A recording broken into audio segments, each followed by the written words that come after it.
Sonic X Shadow Generations has finally dropped. As of me recording this, the game has been out for about a week now, what with the digital deluxe release, which has given me enough time to formulate an opinion on this thing. My opinion being that this package is the best Sonic game to ever release. This package being a banger was a pretty safe bet, just on the basis that it had base Sonic Generations in there. So even if the Shadow campaign sucked, at least half of the game was peak 3D Sonic. But I'm happy to report that Shadow's story is also peak, easily making this package my favorite Sonic game, with the only thing even rivaling it being Sonic 3 and Knuckles. In this video, I want to go over all of my thoughts on the game, the things I really love about it and the things I don't like so much, because I've been pretty obsessed with this game for the past week and really want to talk about it. So without further ado, let's discuss Sonic X Shadow Generations. The gameplay is absolutely peak. The levels of both Generations campaigns are split into two separate acts. One act will be a smaller side-scrolling 2D level, whilst the other level is in 3D. Just for the heck of it, let's start off by talking about the 2D levels first. In Sonic's campaign, in the 2D levels, we have Classic Sonic from the Genesis games and New Super Sonic Bros. Classic Sonic in Generations is definitely a valiant attempt at replicating Genesis Sonic, but it's a bit off. Rolling down inclines and such doesn't give you nearly as much momentum as it does in the actual Classic Sonic games, and the spin dash in this game is so ridiculously overpowered. However, all of this isn't really much of a problem for me, because Generations Classic Sonic is really fun in its own right. I wish there was a bit more of a focus on momentum here, don't get me wrong. It would have been really cool to see the movement physics from something like New Super Sonic Bros. Ported into Generations for this remaster. But Classic Sonic in Generations is still really fun to play as. The level design in his stages is spectacular, and I actually do really enjoy messing around with that busted spin dash. As for Shadow, when I found out half of his stages would also be 2D to keep in line with Sonic's campaign, I was a bit worried. Unlike Sonic, Shadow does not have a classic version. While Sonic and friends were screwing around on Angel Island, Shadow was sleeping in a cryo tube. So because of that, Shadow's 2D levels will be featuring the modern Shadow we see in the 3D stuff, meaning homing attack, boosts, slide. All of that is in the 2D stages, which had me concerned because I do not like Sonic Colors, man. A lot of the reason I didn't like that game, I always just boiled down to being a 2D 3D Sonic game, which didn't really work for me. But Shadow's 2D levels were kind of an eye-opener, because literally all of these are really damn good. I was expecting to be not big on these 2D boost levels at all in this game, but I really like them. They're super well designed and make use of Shadow's moveset really well. These were an unexpected W for me from this game gameplay-wise. Before we move on to the 3D stages in these two campaigns, I want to touch on white space. Across both Sonic and Shadow's campaigns, in between the actual stages you're doing, there's this place called white space. A messed up void of a bunch of different things from different points in time created by the Time Eater. Across both campaigns, this acts as a hub world of sorts, where you select levels to play, find challenge gates, talk to NPCs, and hunt collectibles. In Sonic's campaign, Whitespace is 2D and pretty surface level, but it's serviceable as an in-between for these stages. Shoutouts to the statue room particularly, I really love this thing. But where Whitespace really shines for me is in Shadow's campaign, because unlike Sonic's 2D and pretty surface level Whitespace, Shadow's is a fully 3D open zone, akin to something you would see in Sonic Frontiers. All of the strengths of the Whitespace in Sonic's campaign are absolutely amplified by applying the open zone formula to it. It's definitely not as big as a Frontiers Island, but it's dense, full of stuff to do and things to interact with, and is well designed. And honestly, if we're gonna compare Frontiers to Shadow Generations for a minute here, I think I kinda prefer Shadow's approach to the open zone format. What I mean by that is, in Frontiers, the open zone islands are the central attraction of that game. That is where you're spending most of your time, with these more traditional boost cyberspace stages being a secondary thing. Whereas with Shadow Generations, the open zone is not the game's primary attraction. Instead, Shadow Generations open zone exists as a secondary aspect of the game, serving as an in-between for the game's stages. And honestly, I much prefer the open zone in this capacity. I think it works way better as a secondary attraction to a set of traditional, well-designed boost Sonic stages, or Shadow stages in this game's case. I would love for the next Sonic game, Frontiers sequel, whatever it ends up being, to just be structured like this. A bigger and more ambitious version of this, because Shadow Generations has seriously nailed the structure of the open zone formula. I still like Frontiers as well though, that game is really cool. Now, onto the actual 3D boost stages themselves. These things are so good, man. Across both Sonic and Shadow's campaigns, outside of Planet Wisp from Sonic's side, there is not a single miss with these stages in my opinion. These things are all beautiful 3D reimaginings of some of the best levels in franchise history. And when the levels they pull from aren't some of the best in franchise history, the Generations reimagining of these stages is a real redemption moment for these levels. Like, it's absolutely crazy to me that levels from Forces and Sonic 06 are some of my favorites in Generations. It's really nice to see these levels, which aesthetically were great in concept, finally get the quality, fun level design they've deserved. The only level I'm not all that big on, as I mentioned, is Planet Wisp from Sonic's story, which isn't even an outright bad stage on its own, it's just kind of way worse than most of the stages in this game. I also take issue with Planet Wisp because it's the last stage of Sonic's campaign, and this is just not befitting of being a final stage at all, man. In my opinion, after the 9 stages we actually got in Sonic's campaign, there should have been a 10th final stage that you have to get through before getting access to the Time Meter final boss. And seeing as Sonic CD is so weirdly, criminally underrepresented in this game, minus the Metal Sonic boss, which by the way is goddamn awesome, I love that boss fight, I think that final stage should have been a reimagining of Metallic Madness. In Sonic CD, Metallic Madness has such an impeccable vibe to it. The whole thing has such an air of finality surrounding it, and I think it would have fit being the last stage of Sonic Generations so perfectly. My CD bias aside though, I would have liked any final stage that felt actually like climactic and fitting. Shadow's campaign does this really well, with the weird Black Doom Radical Highway kaleidoscope thing being a really fitting send-off for that game. But with Sonic's campaign, we sadly just get to Planet Wisp and then, oh, it's final boss time. Is this a game-destroying end-of-the-world problem? Definitely not. But not having a climactic dedicated final stage does kinda suck. Honestly, even if we just swapped around Planet Wisp and Crisis City, it would have been a bit better. Sure, Sonic Colors did come out way after Sonic 06, but putting Crisis City last would have at least made the final level feel a bit more climactic and fitting. Besides those issues I have, basically across the board, all of the 3D stages in this game absolutely rule, man. The visuals in them are all absolutely beautiful, and the level design itself is consistently really good. Unlike classic Sonic, which is a momentum-based platformer, Boost Sonic is a test of your reflexes and ability to memorize the stage, incentivizing you to replay these things over and over again and optimize them as much as you can. And the stages in both Sonic and Shadow's campaigns have this idea down so well, with tons of alternating routes and obstacles. The stages in Sonic X Shadow Generations are some of my favorites across the entire franchise. These things just rule, man, and I love replaying them. I do have 2 issues with how Sonic and Shadow play though. 1 issue for each character. Neither of these are at all game ruining for me, but they're kind of annoying and I would like to see them addressed in future games or maybe even updates for this if those happen. My issue with Sonic. In this updated version of Sonic Generations, Sonic gained the ability to do the drop dash. And for classic Sonic, this is a great change. Ever since Mania added the drop dash, every game from before that didn't have it felt incomplete moveset wise. So even with it being implemented as a skill, I'm really happy to have the drop dash for classic Sonic. My issue with this is, for whatever reason, modern Sonic also got the ability to do the drop dash. And I'm not gonna lie to you and act like this is completely useless. This thing is pretty good for gaining quick bursts of speed during those brief times where you are out of boost. But overall, this thing really just doesn't have much of a place in Sonic's moveset.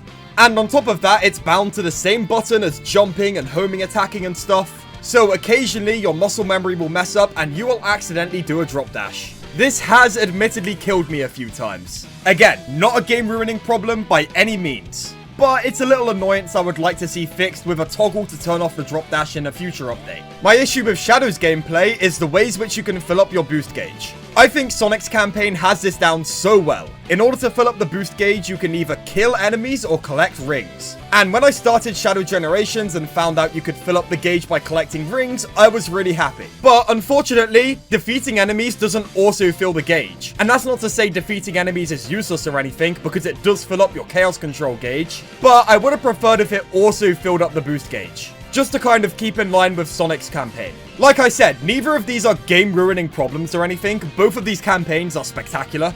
These are just little issues I have that I would like to see addressed. By the way, dude, Chaos Control, coolest game mechanic ever. Being able to stop time in a Boost Sonic level is just such a cool idea. And the fact that the level timer pauses along with it is just the icing on the cake, man. And speaking of that, that's a pretty good segue to talk about the Doom powers, which I don't really have much to say about, to be honest. I think all of them are absolutely goddamn awesome and add a ton to Shadow's moveset and the level design at large. I think the Doom morph can be a bit clunky sometimes, but I really don't agree with the people calling it outright bad. I think the game could teach you how to use it a bit better and it could control a bit more smoothly, but I think it is still a great addition to Shadow's moveset. I wish I had more to say about the Doom powers, but I kind of don't, just beyond them being a W across the board. It's a really cool set of mechanics and a great way to differentiate Sonic and Shadow's gameplay. The last aspect of the gameplay I want to briefly mention before we move on to this game's story is that the boss fights across the board are awesome. I think overall I prefer the bosses in Shadow's campaign a little more, but Sonic's bosses are awesome as well. My two favorites are Metal Sonic and Shadow. And as for Shadow's campaign, man, the final boss, Metal Overlord, Mephiles, so cool, dude. This collection just has a really good lineup of bosses. No, not you, Time Eater. With all of this said, it's time to move on to discussing Sonic X Shadow Generations' story. Since I've completed it, Sonic Generations has been one of, if not my favorite Sonic game of all time. If you were to ask me why I liked the original so much, I'd mention the wonderful music, the art style, the gameplay, but the story is never something that would come up in my Generations praise. It's definitely the least offensively bad of Pontac and Graf's Sonic stories, but it was still riddled with problems for me. 1. The story really lacked a sense of place. Original Generations was not a story that felt like it took place in the same Sonic world as something like Unleashed or Adventure 2.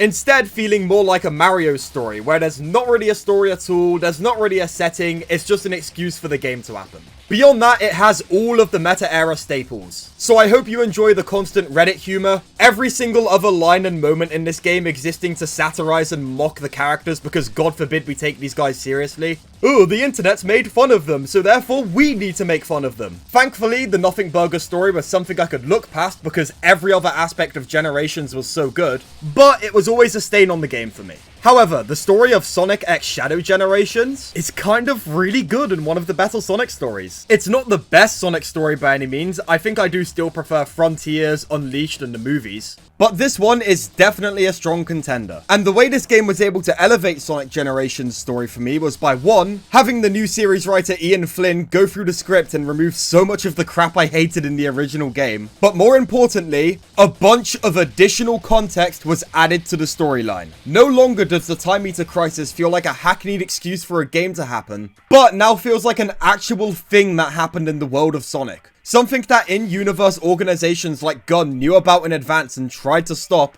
and something that we've now seen multiple characters' POVs of. Adding all of this surrounding context to the story of Sonic Generations makes it feel way more substantial narratively. And because of that, the strengths of the original game's story are able to shine way more here. Because now the story of Sonic Generations doesn't have the burden of carrying a whole game, because it's been packaged in with a second campaign, making it feel less like the underdeveloped story of a full Sonic game, and more like one side of a greater narrative. I know this collection was likely modeled after Bowser's Fury, but the way this is all laid out really reminds me of games like Sonic Adventure 2, where you would open up the game and be greeted with the option to either select a hero story or a dark story.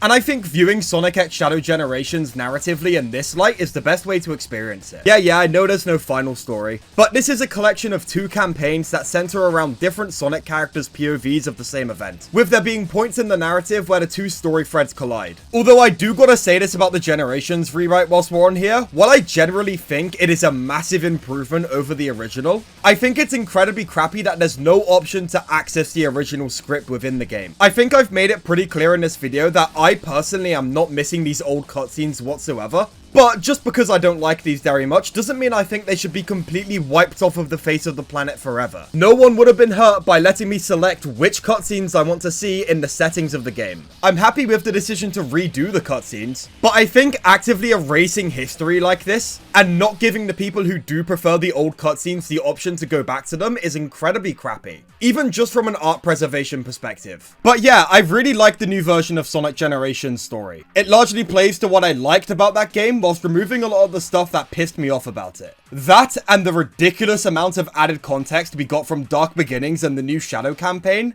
really make it feel like a substantial narrative that took place in the Sonic universe, which fixes my biggest complaint with OG Generations' whole story. Oh yeah, also Shadow's story is goddamn amazing. I do think there were some pacing issues, particularly near the end, but Shadow's campaign tells an amazing story, even if that story is a bit rushed in places. It's a great character study for Shadow and a really good introduction to the game incarnation of him for new fans. which there will probably be a lot of coming from that third movie. This thing just encapsulates everything I love about Shadow as a character. And the note Shadow's campaign ends on especially destroyed me, dude. Although what I think is so cool about the story of this collection as a whole is that it kind of exists to highlight the differences between Sonic and Shadow as characters. Think about it. The two campaigns in this collection present the two characters with the exact same situation. Stuck in white space, seeing people and places from their past. The difference lies in that Sonic is someone incredibly unburdened by his past. So through this whole thing, he's really easily able to do his regular thing of just living in the moment and rolling with the punches and enjoying himself. Stuff from his past coming back is not a big deal for him, just another adventure. Which is basically the exact opposite of how Shadow reacts to this. Seeing all of this stuff from his past reopens within him a bunch of old wounds that he's been desperately trying to move on from. Made even worse by Black Doom trying to goad Shadow back into being consumed by his anger and hatred. Much like he was during the events of Sonic Adventure 2. Where for Sonic this whole thing is just a fun little trip down memory lane. For Shadow this whole thing is the ultimate test of his commitment to moving on from the past. Resurfacing a bunch of old traumas within him. The contrast between these two campaigns genuinely does such a fantastic job at highlighting the differences between Sonic and Shadow as characters, which is just really cool narratively on its own, but also, as mentioned before, what with the massive influx of new fans that are about to come in from the third movie, this also works really well to clue new fans in on what Sonic and Shadow's deal is, making these narrative decisions cool on a whole bunch of different levels.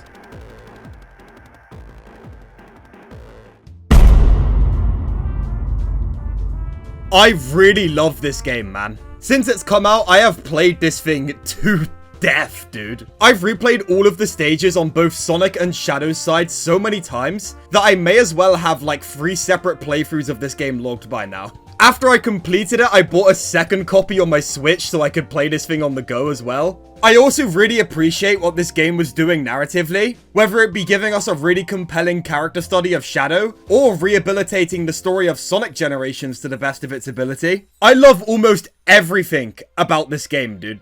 You know when you just occasionally come across that really magical game that just kind of vibes with you in like every way it possibly can? Sonic X Shadow Generations is one of those games for me. It's given me basically everything I want to see in a Sonic game. For me, this is now the model Sonic game. And being able to say that about a modern 3D Sonic game has me incredibly excited for the future of this series. Frontiers was a massive step forward and I think a great game, but this is where I feel Sonic has really been hitting its stride. And my only hope from here is that things keep being this good. That after not panning out the first time, this line can finally become true. Hey Sonic! Enjoy your future! It's gonna be great!